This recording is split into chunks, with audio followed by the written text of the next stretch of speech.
Let me guess. You have some unwanted but stubborn belly fat that you would love to get rid of. In this video, I'm sharing 10 simple ways to cut that belly fat and keep it off.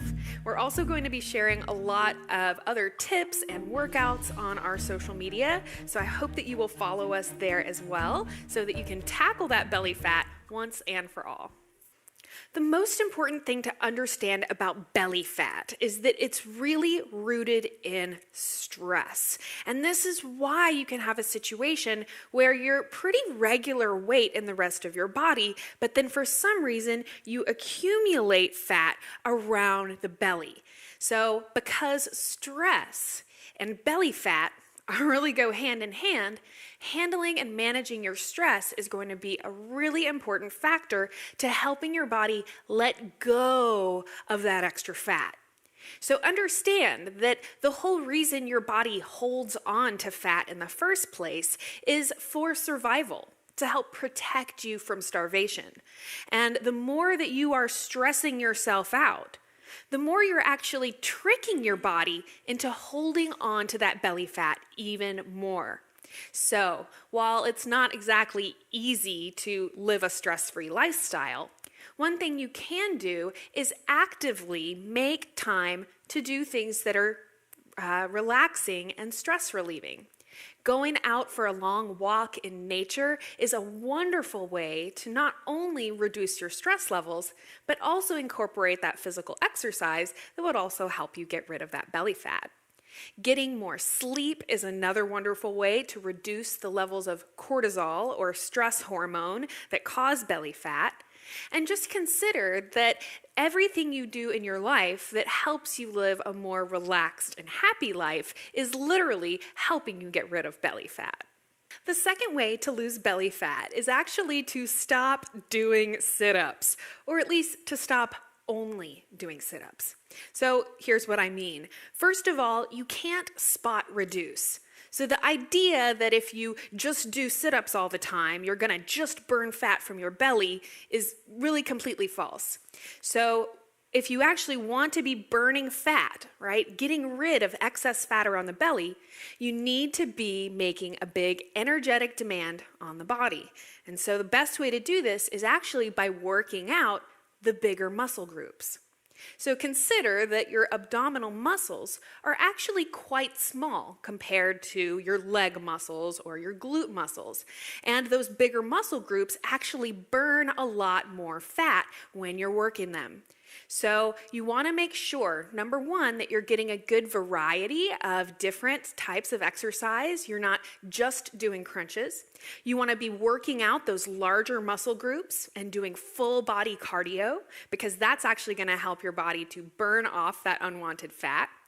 And then thirdly, understand that if you're overworking your abdominal muscles and you're not giving them a chance to recover in between those workouts, you're actually creating a bigger problem in your abdomen. And even if you can get rid of the belly fat, those muscles are not going to have the definition that most of us are looking for. Number 3, stop skipping meals. A lot of us who are trying to lose weight kind of have this feeling that if we just ate less or if we just skipped a meal here and there, that we would actually end up eating fewer calories and losing more weight. But in fact, the opposite is true. So when we talk about weight loss, we often hear people talk about metabolism. That's basically how quickly and how efficiently your body burns fat for fuel. So actually the best way to boost your metabolism is to eat regularly scheduled meals. Now I know it's difficult to actually eat at the same time every day, but minimally you don't want to skip meals and you don't want to calorie restrict. Again, remember that the whole reason your body is holding on to that belly fat so stubbornly is because it's in this kind of stressed out, almost starvation mode. So the more that you calorie restrict, the more that your body is going to really cling on to that excess fat because it's trying to prevent you from starving to death. So Eat regularly. Don't skip your meals. Make sure that you're getting an adequate amount of nutrients, not only the number of calories, but the quality of those nutrients. You want to make sure you're eating a healthy diet and eating regularly in order to help create that environment where your body is going to burn fat rather than hold on to it for dear life. So on the other side of that metabolism coin, and this is tip number 4, you've got to be getting some physical exercise every day. And you probably didn't need me to tell you that, but here's what you maybe didn't know. The low intensity exercise, like going for a walk or doing relaxing yoga, is actually still really, really effective for helping you burn fat. And if we also consider that first tip about stress, again, we can see where low intensity exercise can actually be a double bonus because it's not going to be as stressful on the system as a more high intensity type workout. So a lot of people out there they dread going to the gym, they dread having to sweat and do some crazy workout. So what I want you to know is that it's totally fine to do lower intensity stuff. And the thing you want to remember is that if you do low intensity, you just need to do a longer duration. So the first 25 minutes of a low intensity workout like walking is really just burning off the sugar that's in your bloodstream. And it's anything after 25 minutes where you really start burning fat. So taking long walks, doing yoga classes, these are really, really effective ways of helping you burn belly fat. Being more active on a regular basis is also going to help you literally burn fat while you sleep. Not only because most of our fat burning occurs while we sleep, but because when you are being physically active on a regular basis, your body is just burning more energy even when you're being sedentary. And who doesn't want that? Also, the more muscle mass that you have, the more fat that all of those muscles are going to be burning. So simply creating a more active lifestyle, doing whatever it is you want to do that gets you active, is going to be really, really crucial. And then tip number 5 would be incorporating high intensity interval training wherever you can. So basically doing little bursts of very high intensity exercise in the midst of your workouts. It's a really great way to just help push you up to that next level. So tip number 6, and this is a really important one, is about protein. One of the biggest mistakes that people make who are trying to lose weight is actually eating too much protein rather than too little. So it's recommended that you only need 3 to 6 ounces of protein at a single meal. And consider that most people are eating significantly more protein than that. So it's very important that you do have protein at every meal, okay? It's very important. But it's also important that you don't exceed that 6 ounces. Because over that amount, protein actually starts becoming toxic when it breaks down in your body.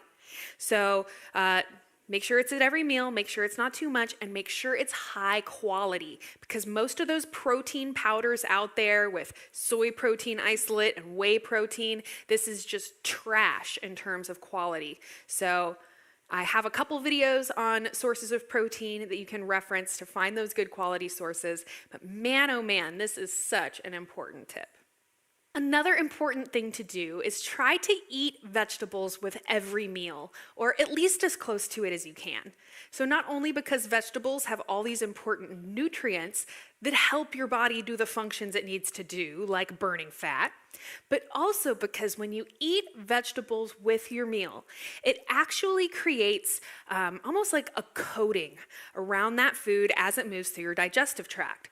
It actually improves your body's ability to digest the meal you just ate.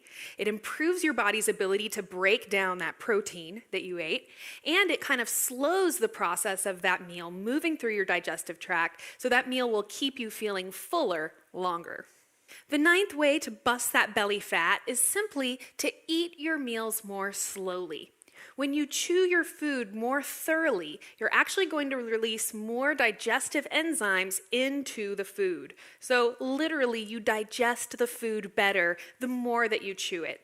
Also understand that when we're eating really fast or eating while we're doing something else, it's a stressful condition for the body. So thinking back to tip number 1 about reducing stress, a great way to do that is simply to have a slower meal where you're being more conscious and just paying more attention to your eating rather than eating on the go. My last tip is to try and keep your insulin levels low and to avoid spiking your blood sugar levels constantly throughout the day. Now, I've talked about this in a lot of different videos that you can reference for more information, but the bottom line here is this. Not only does sugar spike your insulin, but refined carbohydrates like white bread and potato chips are just as bad. So trying to avoid those foods as much as possible, especially when you're snacking. Okay, things like healthy sources of fat, all right, nuts and avocados are good examples. They're going to have a minimal spike on your insulin. So using healthy fats for your snacks is a great way to keep those insulin levels low between meals. So I actually have dozens of other tips about weight loss and belly fat. If you would like to see more videos on this topic, please let me know. Definitely let me know if you have any questions about anything that I've shared here today. And I hope that you'll subscribe to Psyche Truth so you can come back and join me again in my next video. You can learn more about me at KarinaRachel.com. And until next time, guys, thank you so much for watching.